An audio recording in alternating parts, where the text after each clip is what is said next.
this website. On this website, you need to log in. Your username is your IHI initials. The password is the same as the password you use to log into the VDI. And the domain, that has to be ID, because the domain in Copenhagen is called ID.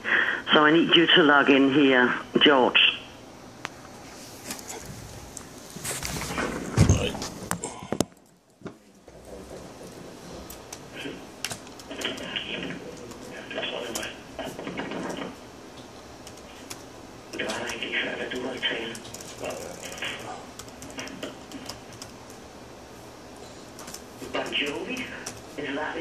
That's me.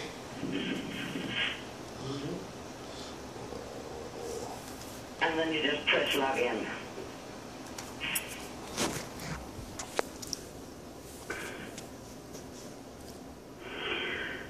In here we can see all the VDI environment that we have, and the one that is interesting for you is of course the one that is connected to Miami. Normally I would go down and I would choose the desktops. Double click on desktops. Here in desktops we can see all the machines, and we can see who's logged onto those machines at the moment. Let's say Big was working, I can't kick him off. If you get a call that somebody can't log in,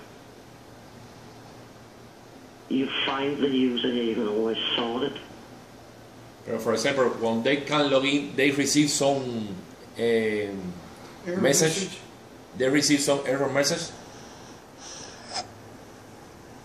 What do you know which error message they receive? Normally when I see it here, when I talk to our people in Hong Kong or in India, they normally are told that they are already logged into a VDI session, or they are told that there are no remote server available.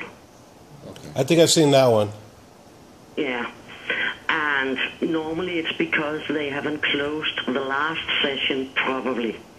So you have to go in here, in the desktop, find the user with their initials. Let's see. I can't kick him off, and this one, he's an Indian guy. I don't need to click him. But we find the person who is having the issue. I still have a very small monitor here. And I right click, and then I just set reset.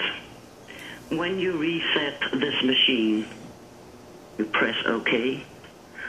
But now it takes almost 5 minutes before the user are kicked off, and the computer, the virtual machine has been reset, and the user can log in again. Okay. 5 minutes. Almost, well, between 4 and 5 minutes it takes. It's actually just rebooting, correct? Yeah, correct. And all those machines are virtual machines. Uh-huh. And that is what we normally do also for our girls and boys down in Spain. This is the most common issue they have with the VDI sessions. We have a guy here, a technician called Biwa, who is taking care of the maintenance and the installation on those virtual machines. He is the guy who's making the images.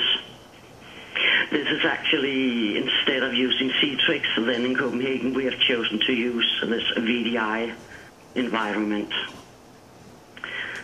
But if we have to just basics, it is here in the internet browser. Favorites, Bupa, EDP, and here you have the link. Gotcha. Two kinds of virtual machine exists. The one is called Persistent Desktop, and one is called Link Clone. And do you remember which one they're using? They are using link cloned. Okay. So you just get a new desktop when you log on. Persistence is that you own your own virtual machine, and you will have the same desktop when you log on. But on the persistent desktop, the user also have to update all the programs themselves and have to install the programs, where on the link cloned, Biwa is taking care of everything.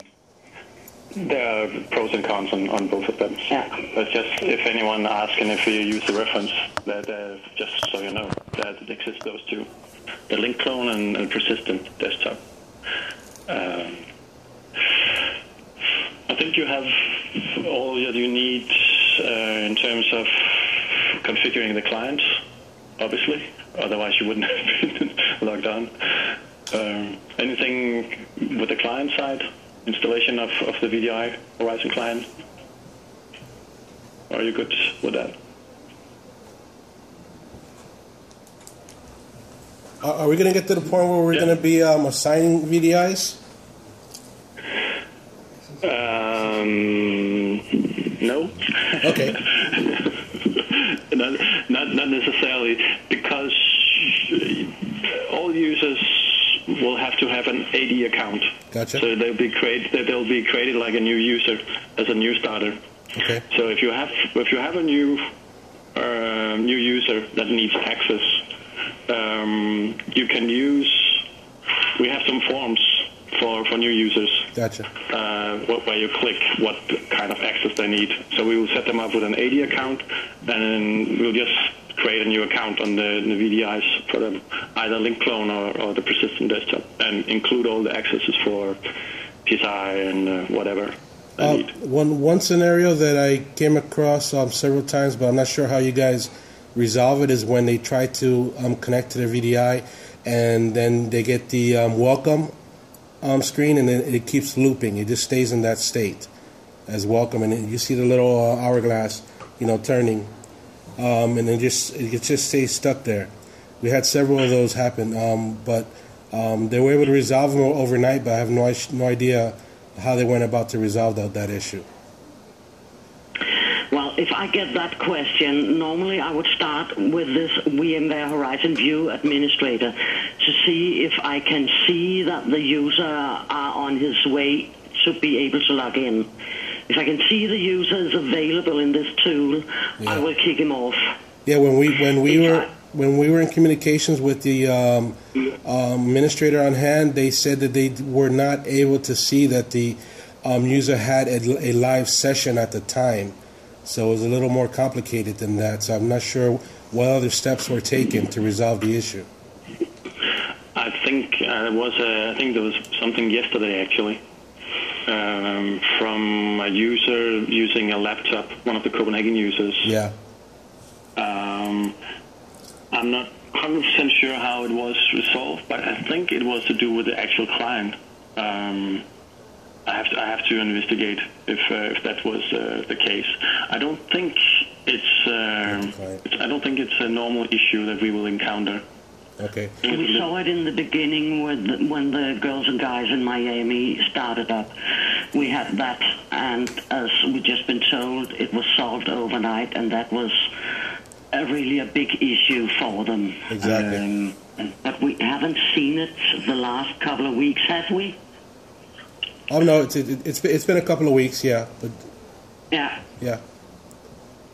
But I don't think Louise yesterday, and it was a little different with her. Something I think it was to do with her